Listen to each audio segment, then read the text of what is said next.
Halo, apa kabar semua Sobat Pintar? Senang sekali saya Kak Sandi bisa kembali menyapa Sobat Pintar di acara podcast Ngopi bareng Kak Sandi. Nah, saat ini kan memang lagi terjadi ya fenomena yang sedang dialami oleh anak-anak muda nih, di mana kita punya keinginan setinggi langit tapi masih kurang berusaha.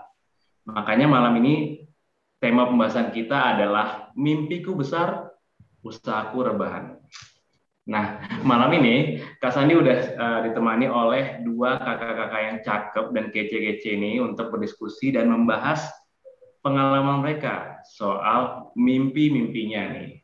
Nah, kita sapa dulu nih. Halo, malam Kak Amin dan Kak Angga. Halo, malam Kak Sandi, Kak Halo, Angga. selamat malam juga Kak Sandi, Kak Amel, dan Sobat Pintar semuanya. Halo, Wah, Sobat semangat semua Pintar. nih ya. Semangat sekali nih Kak Amel dan Kak Angga nih ya. Nah, boleh dong selain menyapa Sobat Pintar nih, boleh juga nih memperkenalkan dirinya dulu ke Sobat Pintar, kemudian infoin nih kesibukannya Kak Amel dan Kak Angga sekarang ini apa coba. Boleh dari Kak Amel dulu atau Kak Angga dulu? Aku boleh nih Kak, mau kenalan sama Sobat Boleh. Pintar semua. Aduh. Boleh Halo, dong. halo Sobat Pintar semua. Perkenalkan, aku Amel. Nah, jadi untuk kesibukan aku sekarang, aku itu sebagai mahasiswa baru di salah satu perguruan tinggi, jadi aku lagi sibuk nugas-tugas aja sih. Nah, kalau Kak Angga sendiri itu gimana nih Kak? Halo, aku Kangga, salah satu Sobat Pintar juga. Aku sama kayak Kak Amel, aku juga mempersiapkan buat masuk kuliah, tapi karena sekarang masih ada waktu luang, jadi ya gitu deh, masih suka rebahan, nonton Netflix, dan kegiatan rebahan lainnya. Gitu. Iya, ini pada sibuk semua ya masuk dunia perkuliahan gitu kan. Bener Nah, banget. berarti ini kan Kak Amel dan Kak Angga udah masuk diterima gitu ya di kampus impian gitu kan. Nanti boleh lah ya, ibaratnya kita bahas nih gimana perjuangannya, struggle-nya gitu, belajar sampai akhirnya masuk kuliah gitu kan. Tapi sebelum ini Kak Amel dan Kak Angga, kita sambil cerita nanti kayaknya kurang afdol nih kalau kita nggak minum nih kopi dari kata kopi gitu kan. Namanya juga ngopi bareng Kak Sandi gitu kan. Jadi ya sih, jadi nggak afdol kalau nggak minum kopi. Boleh cheers dulu nih. Oh, boleh Cheers, cheers banget dulu. nih Kak nih. Oh, ini benar banget nih apa yang dikatakan sama Kak Sandi. Aku juga lagi nyediain kopi dari kata kopi. Ini kopinya emang enak banget. Kalian pokoknya harus nyobain. Dan ini Kak Angga juga minum nggak nih? Sama dong, aku juga minum nih kopi dari kata kopi. Asli, nih kopi tuh gimana ya? Enak banget gitu loh. Jadi sobat pintar semua tuh wajib nyobain kopi dari kata kopi. Iya, bener Gitu. banget. Bikin nagih banget ya Kak. Bener banget. Ini santuy gitu kan. Nah, sobat pintar semuanya. Jadi kegiatan podcast kita ini emang disponsori oleh Kata Kopi. Jadi mungkin kalau ada yang pengen nanya gitu, kata kopi itu apa gitu kan. Jadi kata kopi ini memang berawal dari sebuah kecintaan gitu tentang dunia kopi gitu. Nah, pada tahun 2017, jadi kata kopi ini memutuskan untuk membangun sebuah kedai kopi di pertama itu daerah Sunter, Jakarta Utara. Nah, memang ini adalah gabungan dari kopi klasik dan kopi es kopi susu kekinian gitu kan, yang memang produknya juga ditawarkan nggak hanya untuk muda-mudi aja gitu, tapi juga untuk orang tua. Jadi sehingga kalau untuk diskusi itu lebih santuy gitu kan. Nah, kemudian juga kata kopi memang diberikan nama kata kopi itu karena kata kopi ingin menjadi bagian terkecil dalam kehidupan. Jadi teman kata gitu kan. Tetapi bisa memberikan dampak dan kekuatan positif dalam kehidupan. Jadi dengan kita ngopi, wah di situ timbul ide-ide, kemudian kita berdiskusi, jadi rileks santuy gitu kan. Mantap banget lah ya. Mantep Ya, banget mantap pastinya. banget. Nah, buat sobat pintar yang mungkin ingin kepoin kata kopi, bisa banget nih follow akun media sosial dan kunjungi Instagramnya di @kopi-itu-kata gitu. Kak Angga dan Kak Amel, kita back to topic dulu nih untuk masalah Oke. mimpiku besar tapi usahaku rebahan. Oke, Nah, boleh tadi kan banget. sempat di awal udah disinggung nih sama Kak Angga dan Kak Amel tentang pengalaman, oh sekarang masuk perguruan tinggi gitu kan. Nah, gimana sih caranya Kak Amel dan Kak Angga bisa menyelesaikan tujuan dan usaha itu buat masuk kampus impiannya gitu? boleh ceritakan dulu nggak? Nih mungkin dari Kak Angga dulu lah. Boleh. Oke, jadi kita cerita nih ya. Jadi cerita aku gini, seperti biasa sebelum cerita, kita kasih visual dulu buat Sobat Pintar. Jadi kisah ini terjadi pada saat kelas 10 SMA, ya kan? Sebagaimana anak SMA pada umumnya, kita pasti punya ini dong, punya cita-cita nanti setelah lulus mau masuk kemana gitu kan, mau jadi apa, mau ke kampus impian mana gitu kan, mau ke PTN atau PTS. Aku juga sama, aku juga waktu itu punya kampus impian aku setelah lulus. Dan kampus impiannya itu lumayan bergengsi loh, kayak top PTN gitu, ya kan? Jadi kayak waktu itu aku pengen masuk UI, terus juga pengen lagi masuk ITB, terus pengen lagi masuk beberapa PTN yang lumayan bergengsi lainnya. Ya namanya juga anak kelas 10 kan masih labil, masih nyari-nyari mau masuk mana ya kan. Tapi kebetulan aku agak beda nih kayak teman-teman yang lain, teman-teman aku yang lain ya. Teman-teman aku yang lain tuh udah banyak yang uh, super super ambis gitu. Udah banyak yang ikut bimbel tambahan, ikut les tambahan, udah mulai belajar buat SBMPTN, udah mulai belajar yang keras buat mempertahankan nilai rapot supaya masuk SNM kan. Nah, aku enggak. Sayangnya aku waktu itu masih suka nongkrong, masih suka main game, masih suka rebahan. Nah, ya kan. Pokoknya masih males-malesan lah ngerjain tugas. Ngerjain tugas sih wajib ya, karena kan kewajiban gitu. Tapi yang lain-lainnya, jadi belajar aku tuh cuma sebatas di sekolah aja. Kalau udah pulang sekolah, udah nggak megang pelajaran. Ya kan. Terus berjalan sampai kelas 11, sampai kelas 11 kan udah mulai pandemi tuh. Apalagi lebih parah lagi, lebih doyan rebahan, tugas juga udah mulai males-malesan. Udah deh, terus berlanjut sampai kelas 12. Tiba-tiba pembagian raport dulu nih. Pembagian raport nilainya udah mulai agak goyah nih, udah mulai agak naik turun. Terus abis itu pengumuman siswa-siswa yang eligible masuk SNMPTN. Ya kan? Pas dicek di WA, mana ya nama aku? Pas dicek, loh kok tidak ada gitu kan? Kok nggak ada?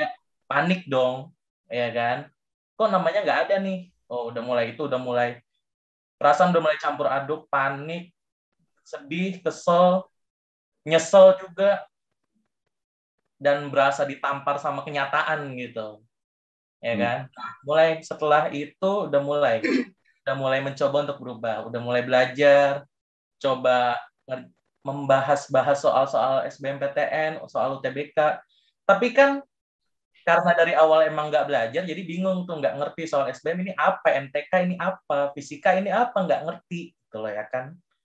Akhirnya udah, setelah mempertimbangkan berbagai macam peluang, resiko, konsekuensi, dan kemampuan aku memilih untuk meninggalkan kampus impian aku, dan akhirnya mendaftar di salah satu perguruan tinggi swasta, menggunakan jalur rapot, karena nilai aku lumayan nggak kecil-kecil amat, dan lulus, alhamdulillah.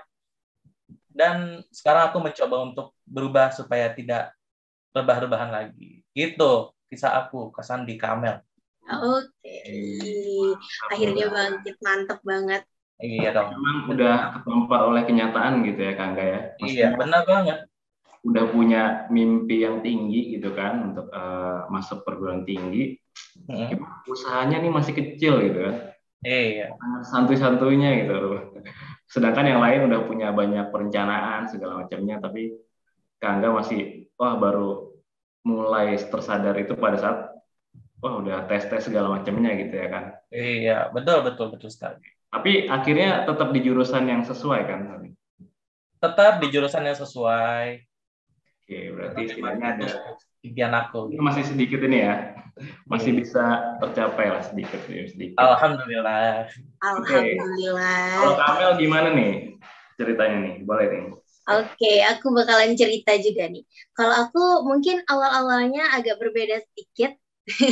Mungkin karena aku itu dulu tuh SMP itu kan anaknya kayak agak nakal gitu loh. Nah, karena aku nakal, jadi aku masuk SMA yang menurut aku bukan impian aku juga nih, karena itu rebahan mulu. Terus karena itu aku belajar nih, kayaknya waktu SMA ini aku harus ngejar nih PTN yang aku mau dan jurusan yang aku mau. Aku harus dapetin bangku SNMPTN gitu. Jadi aku rencanain semester 1, semester 2, semester berikutnya nilai ini harus naik-naik terus. Pokoknya wajib. Nah, itu berlangsung lancar nih Kak Sandi sama Kak Angga waktu semester 1, 2, dan 3. Tapi nggak berlangsung lancar waktu udah masuk masa pandemi itu. Sayang sekali. Waktu masuk masa pandemi itu aku udah mulai males-malesan, apalagi kan kalau daring ini kebanyakan ya struggle anak muda lah, kayak ini waktu nge-zoom kita bisa aja nih ngetutup mic-nya atau ngetutup videonya, udah kita tiduran, kayak gak peduli aja. Kalau misalkan di kelas kan kita nggak bisa kan, kayak ketiduran, kayak gitu-gitu.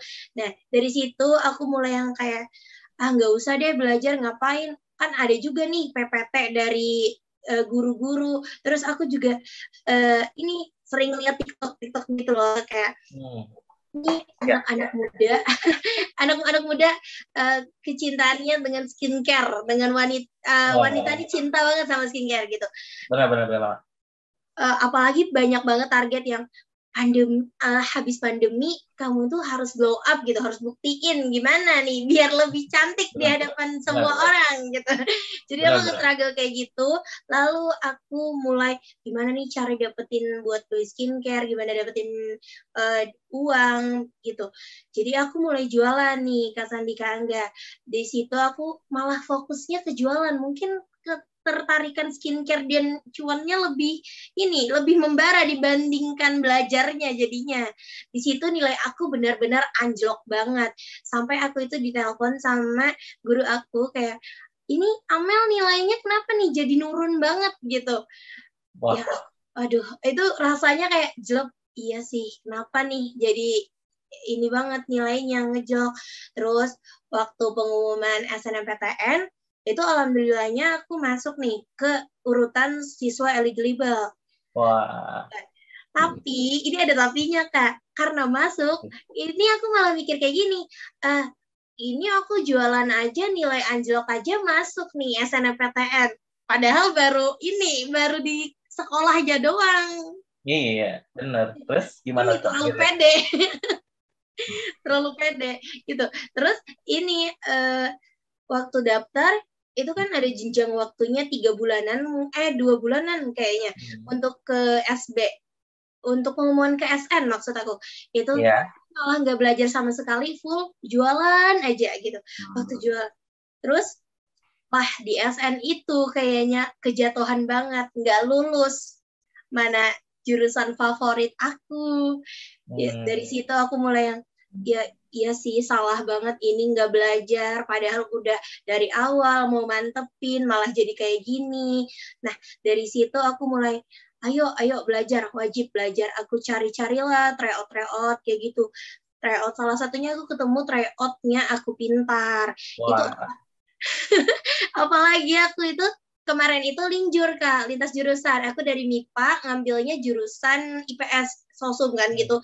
Jadi aku belajar sendiri 2 bulan untuk belajar IPS, nggak ada guru sama sekali. Itu aku belajarnya kayak sambil nangis-nangis, kayak sedih banget gitu. Kayak baru menyesal. Tapi alhamdulillahnya keterima Kak di PTN dan jurusan mau. Alhamdulillahnya itu. Walaupun sudah berdarah-darah gitu loh. Wah, keren. Sempat ibaratnya mimpiannya tetap tercapai gitu kan, untuk masuk perguruan tinggi yang diinginkan dan jurusan yang diinginkan. Walaupun sebelumnya juga mimpinya sempat berbelok nih, mencari cuan gitu kan. Wah, cari cuan. Berubah gitu. Mimpinya ingin masuk perguruan tinggi atau nyari cuan yang besar nih? Iya, harus. Tapi keren sih bisa lolos SNM nih.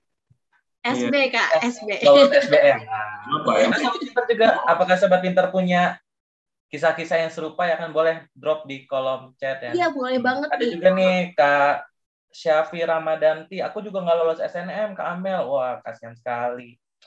Sama. Jangan menyerah ya, tetap bangkit. Kak, Harus bangkit. temen aku pamer nggak pernah belajar tapi lolos SNM, curang banget kan? Ya. Biasanya tuh enggak deh. Ambis in private Kak kayaknya. Ya, ambis in private. Oke. Tapi nih, kan aku sama Kak Amel udah cerita nih ya tadi kan. Tapi aku jadi kepikiran nih. Sebenarnya hal-hal kayak gini tuh wajar nggak sih Kak? Maksudnya kayak rajin, terus males, terus kehilangan motivasi, terdistract. Apalagi buat yang umurnya kayak aku, kayak Kak Amel, atau Sobat Pintar yang remaja-remaja awal, gitu kan, dewasa-dewasa awal. Gimana tuh Kak? Wajar nggak sih? Gitu loh. Oke, aku menanggapi ya dari pertanyaan Kak Angga gitu kan. Wajar nggak sih gitu? Kalau dari perspektif psikologis memang di usia remaja itu, jadi perkembangan masa remaja itu memang kita masih labil-labilnya gitu kan, masih pengen masih membara banget lah, kita pengen ini, pengen itu, masih banyak lah keinginan kita yang pengen kita explore gitu kan. Akhirnya juga kadang mimpi itu kita punya mimpi, cuman kadang-kadang terlupakan gitu karena kita punya banyak kemauan, kemudian kita juga masih kadang ego kita tuh masih tinggi gitu. Wah, ketika menghadapi sesuatu gitu tuh masih kita mudah terdistrak gitu kan. Karena juga memang di zaman sekarang itu memang zaman-zaman ini ya digital gitu kan. Dan distraksinya juga cukup tinggi gitu, beda dengan zaman yang dulu gitu. Apalagi dengan sosial media gitu kan. Sosial media kita bisa lihat apa aja gitu kan. Kita lihat temen bisa ini, bisa itu gitu. Punya ini, punya itu mudah. Kita jadi akhirnya impian kita tuh mulai kadang pupus gitu, kita jadi insecure, kita kemudian overthinking gitu, banyak hal lah ibaratnya gitu kan. Tapi memang rasa malas itu nggak akan membawa kita hidup bergerak maju gitu ke arah impian kita. Cuma memang kemalasan memang bukan tentang tidak melakukan apa-apa gitu kan. Kadang orang malas juga terlihat sibuk gitu kan, mereka tiduran sambil YouTube, terus ya sambil melakukan hal-hal yang lain lah.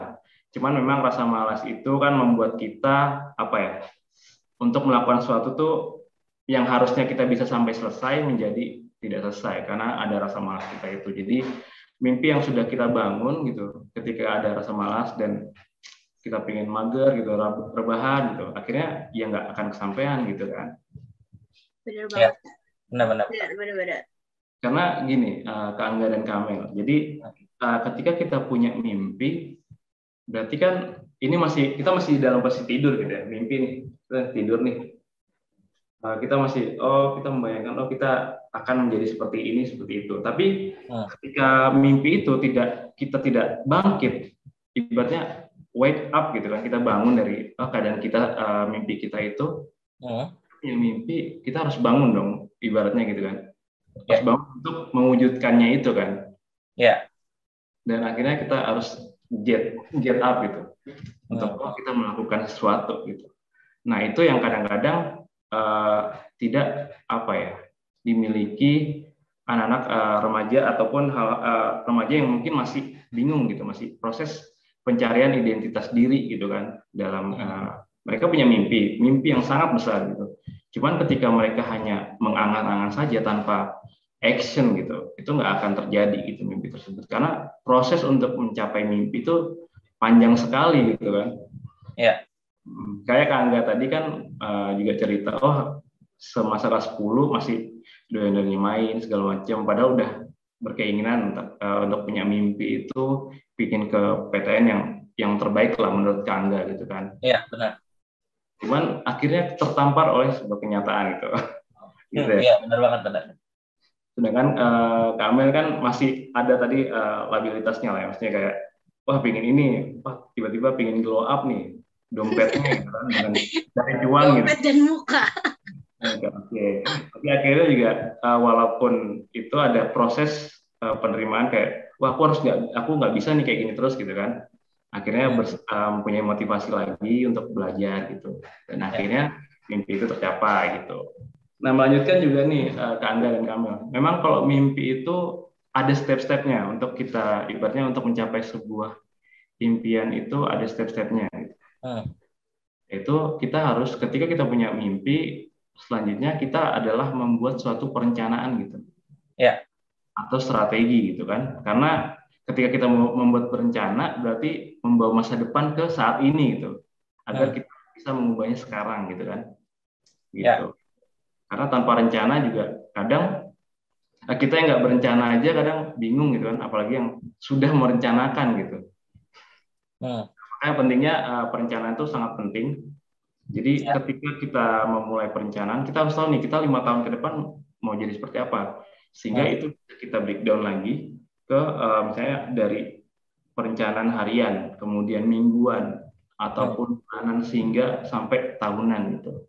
Di situ proses-proses kita juga mengeksplorasi, kemudian memperbaiki nih apa nih untuk satu impian kita nih apa yang kita harus kurangi gitu, ataupun apa yang harus kita asah gitu. Nah di situ juga pentingnya adalah ketika kita membangun sebuah impian yang besar gitu kan, kita juga harus punya namanya kebiasaan baik gitu. Jadi kita membangun kebiasaan baik kita.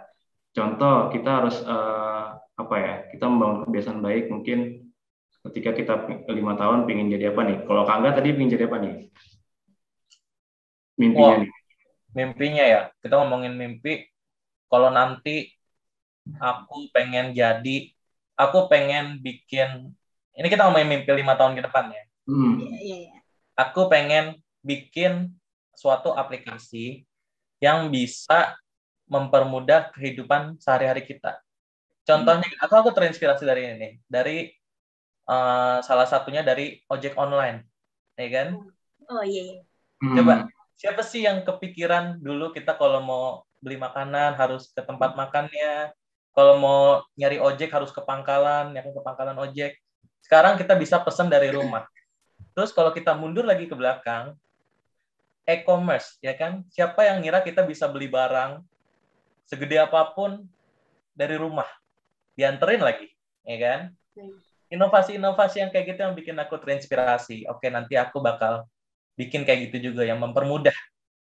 Apalagi mempermudah kaum-kaum berbahan, ya kan? Benar. Iya. Jadi lebih mudah gitu kan ya ke rumah. Gitu sih kalau mimpi aku. Oke, semoga ini bisa dengan sekarang masuk ini ya. Jurusannya? Aku ambil teknik informatika. Oke, berarti cocok lah ya untuk cocok banget Kak. Gitu ya. Tinggal dari konsistensi sama kedisiplinan Kak Angga nih untuk benar membangun mimpi itu akan seperti apa gitu. Oke, sebelumnya nih Kak Angga dan Kak Amel nih ada pertanyaan dari Kak Syafira Ramadanti. Gimana cara melawan rasa pingin rebahan terus ya Kak? Waduh. Kalau dari Kak Angga dulu nih, biasanya gimana nih? Atau dan Kak Amel nih, cara ngelawan biasanya rasa pingin rebahan tuh? Itu tadi seperti yang Kak Sandi bilang kan, kita harus wake up, get up gitu loh, harus bangun.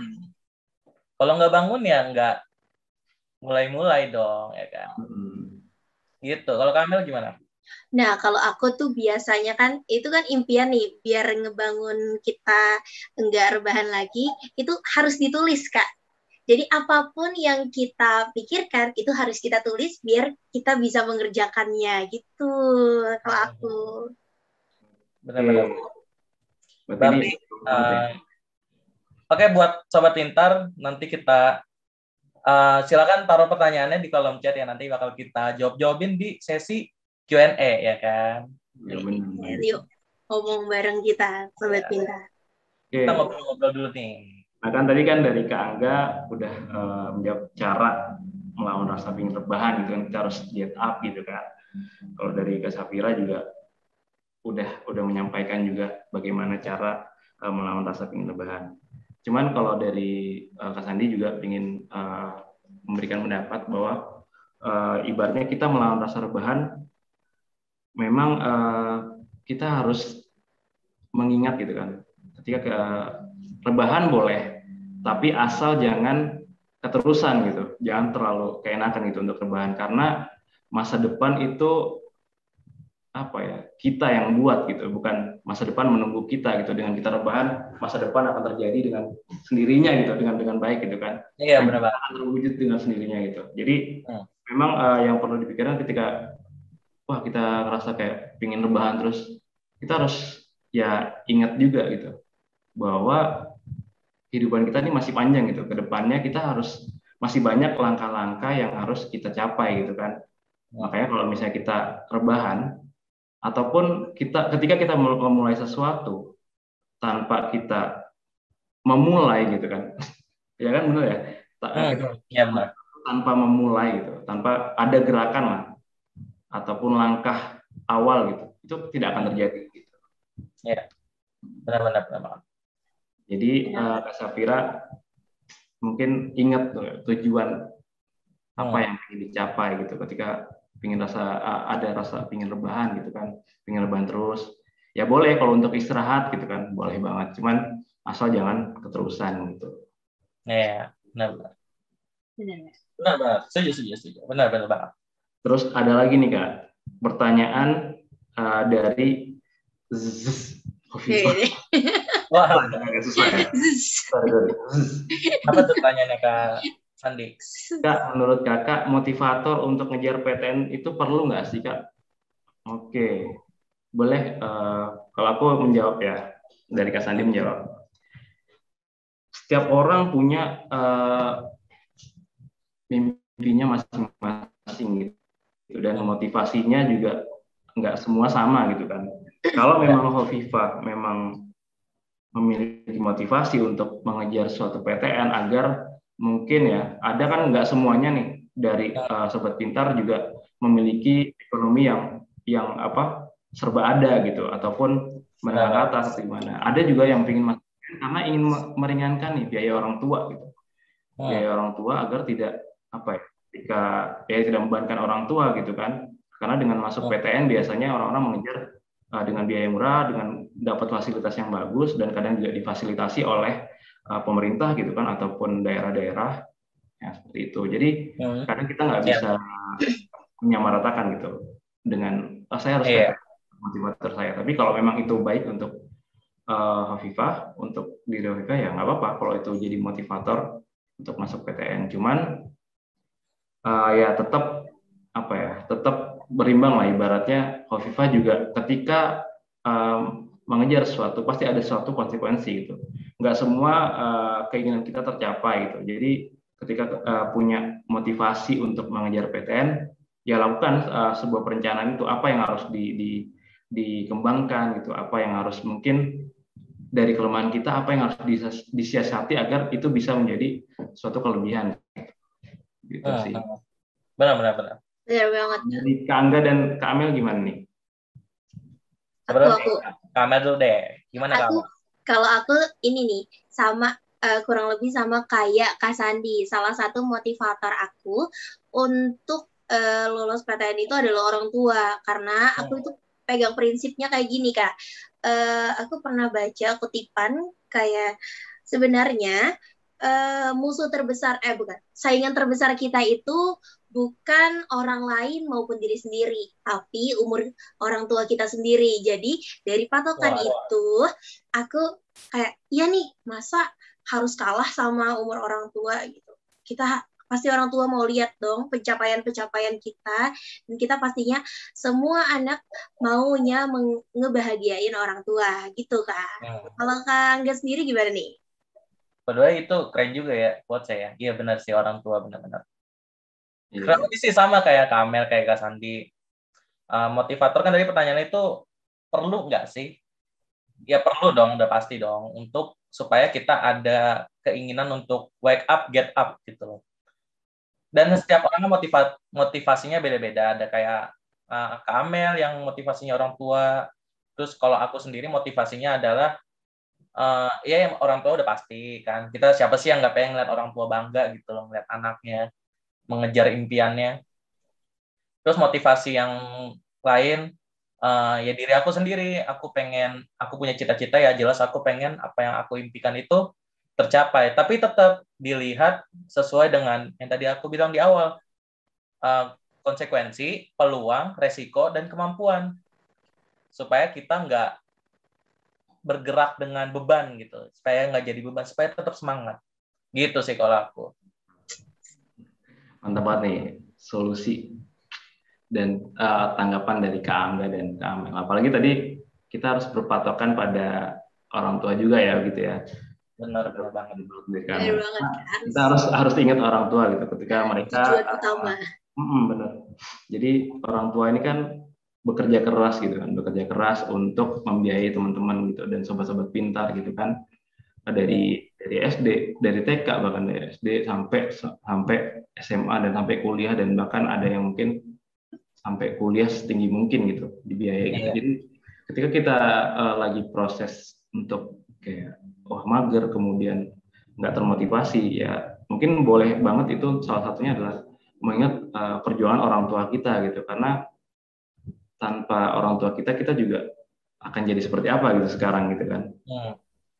Mungkin Kak Angga mungkin nggak bisa berkuliah tinggi dengan keberadaan orang tua. Jadi ketika kita lagi kemudian galau ataupun kita lagi bimbang dan kemudian kita jadi di persimpangan jalan tuh jadi kayak ngedown gitu. Jadi kita harus ingat orang tua kita, pencapaian mereka yang sudah mereka perbuat untuk kita gitu kan. Itu menjadi sebuah motivasi ekstra lah untuk kita bagaimana membalas budi kepada orang tua gitu. Iya, benar nih kamu. Benar. Bagus. Pertanyaannya bagus ya dari Hovifah. Oke, kita next ke pertanyaan berikutnya kali ya.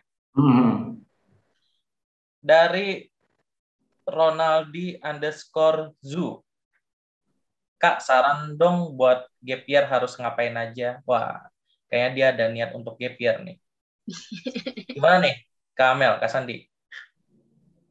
Oke, gimana? Kak Amel mau jawab dulu atau langsung Kak Sandi nanggepin nih? Kak Sandi deh dulu, baru aku. Kak Sandi dulu deh, boleh deh. Oke, kalau dari Kak Sandi sih untuk mengisi gap year gitu kan. Nah, bisa nih untuk kembangkan, kan dalam waktu, biasa gap year tuh bisa setahun ya? Iya, Kak. Setahun gitu. Itu bisa banget untuk mengembangkan skill yang sobat pintar punya gitu kan.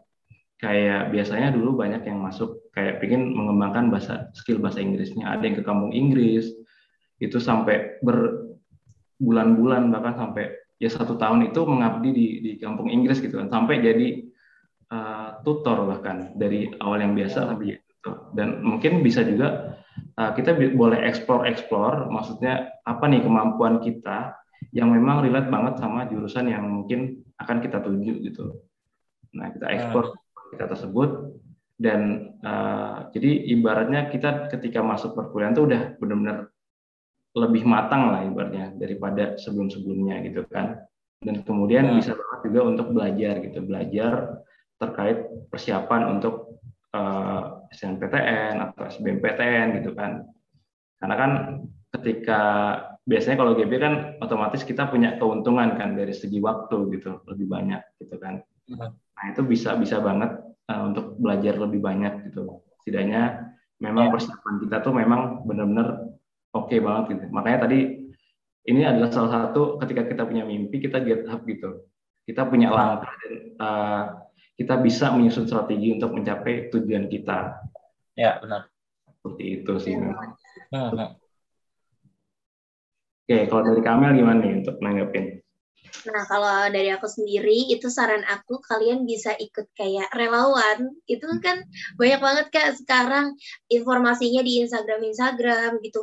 Selain kalian bisa mengembangkan soft skill kalian bisa sambil ngebantu orang banyak. Jadi kayak dapat keuntungannya gitu, dunia dan akhirat. Jadi kan biasanya anak-anak yang mau masuk PTN nih ada yang jalur langit gitu, ada yang jalur ini nih. Nah, itu.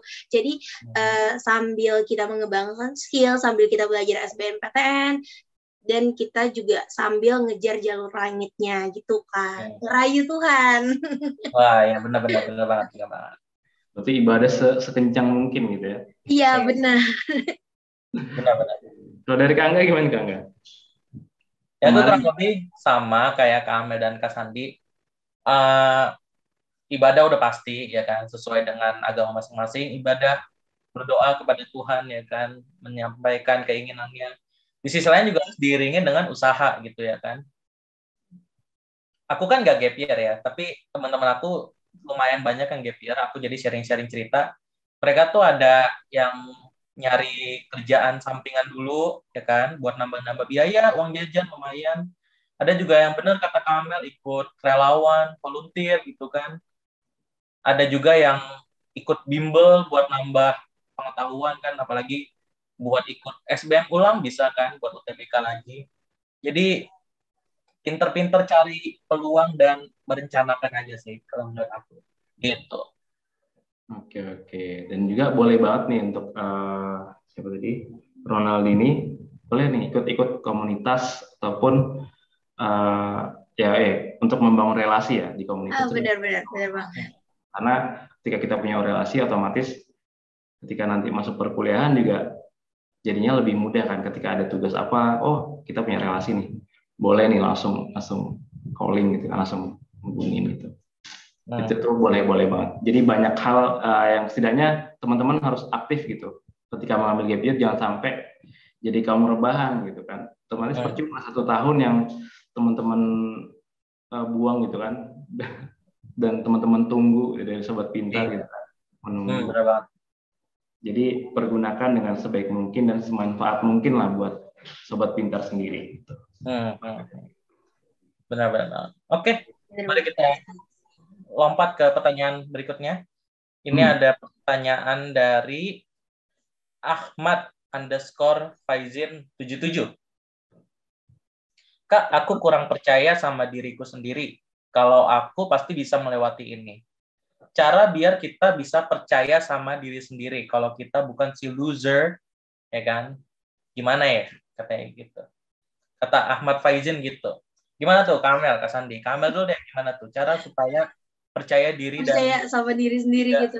Menjadi loser, ya kan? Percaya diri lah gitu. Gimana Kamel? Gimana ya? Percaya diri. Gimana biar percaya diri, biar nggak kelihatan kayak kita loser banget. Aku bingung deh. Emang kalau kita ngomong kepercayaan diri itu agak sulit gitu ya kan? Oke, Kak Sandi dulu deh, gimana Kak percaya diri tuh supaya kita percaya diri? Ya nampaknya bingung ya. Iya, bingung banget. Emang sulit gitu kalau ngomongin percaya diri. Iya, karena masih bingung, kadang mikir, ini saya udah percaya diri apa belum gitu. Benar banget.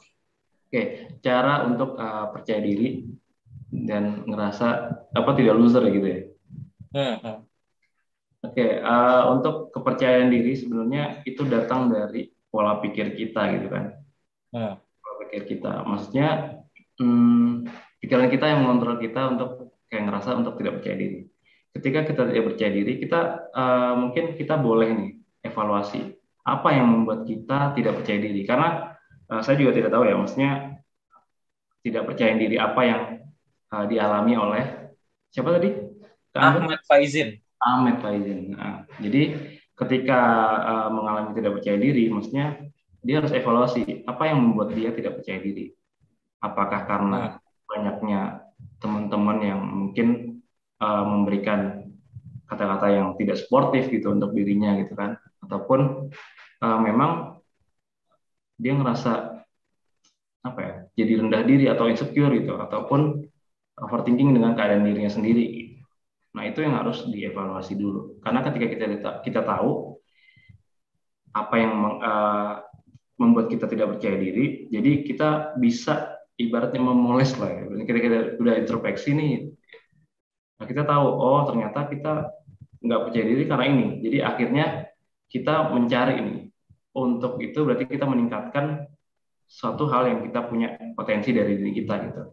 Yang itu bisa mengembangkan diri kita dan mengembangkan potensi lah ibaratnya. Jadi akhirnya kita juga lebih percaya diri dalam melakukan sesuatu. Karena kan kadang orang yang tidak percaya diri ngerasa dirinya bukan apa-apa dan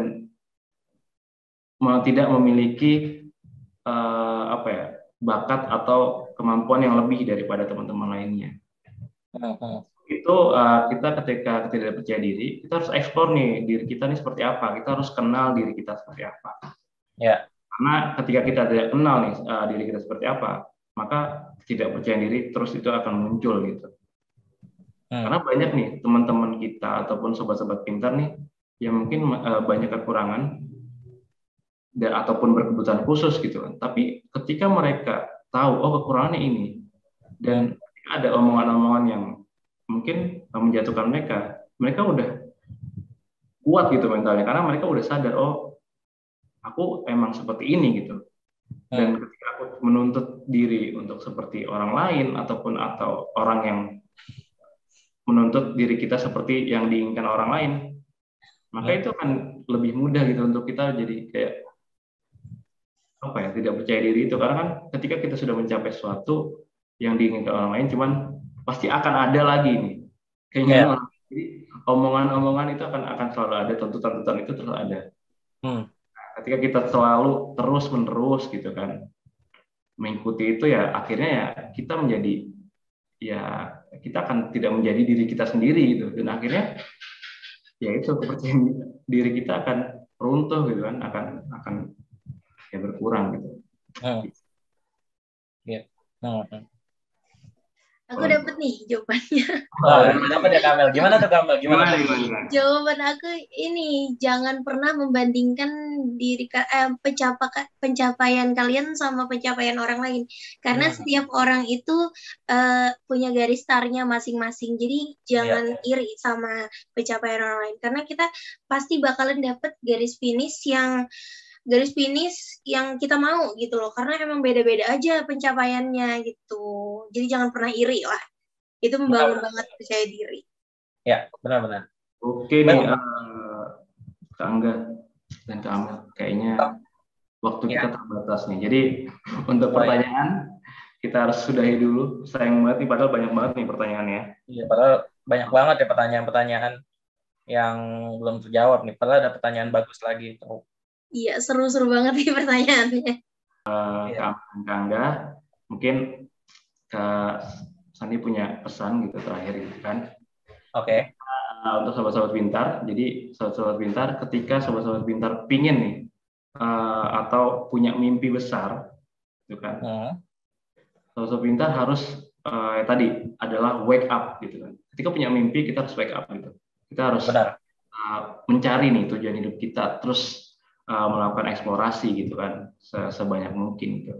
Hingga kita tahu pasti nih apa yang menjadi visi misi hidup kita gitu. Kemudian kita harus get up.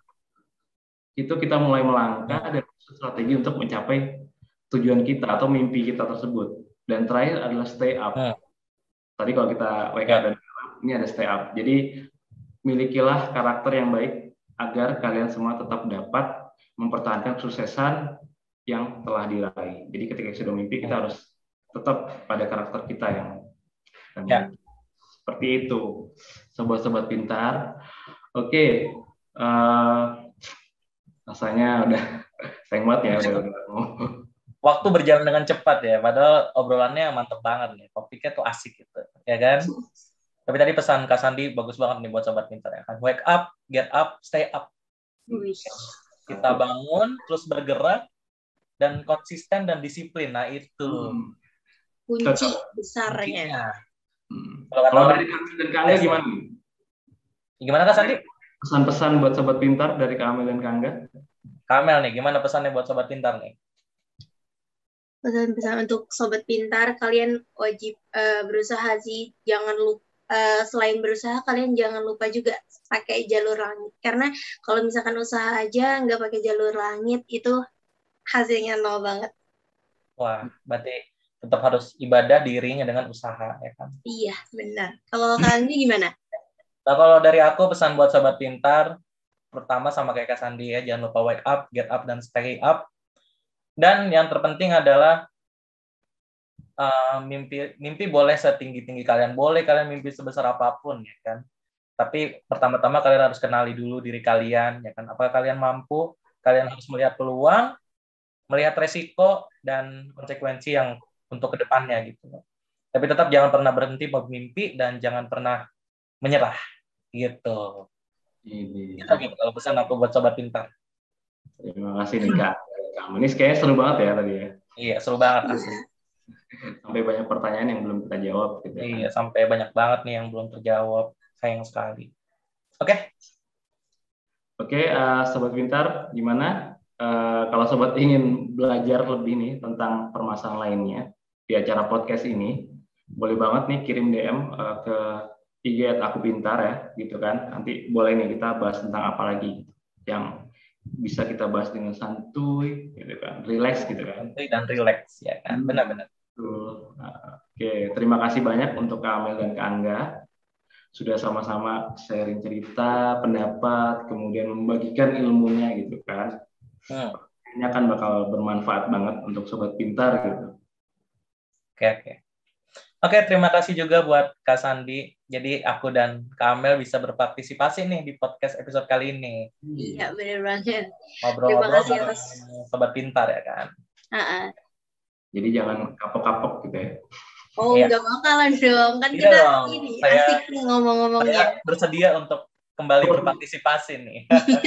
Sangat-sangat bersedia ya, Kang Angga. Sangat bersedia. Oke. Punya permasalahan nih, Kak Angga dan Kak Amel nih. Yang bisa dibahas lanjut lagi ya. Wah, aduh. Atau ada Sobat Pintar nanti di DM mungkin nge-request gitu. Kak, nanti bahas ini dong ya kan. Iya, benar. Boleh. Oke. Baik, Sobat Pintar. Terima kasih semuanya. Sampai bertemu di episode Ngopi bareng Kak Sandi di podcast selanjutnya. Thank you. Selamat tinggal Sobat Pintar. Thank you. Bye-bye Sobat Pintar.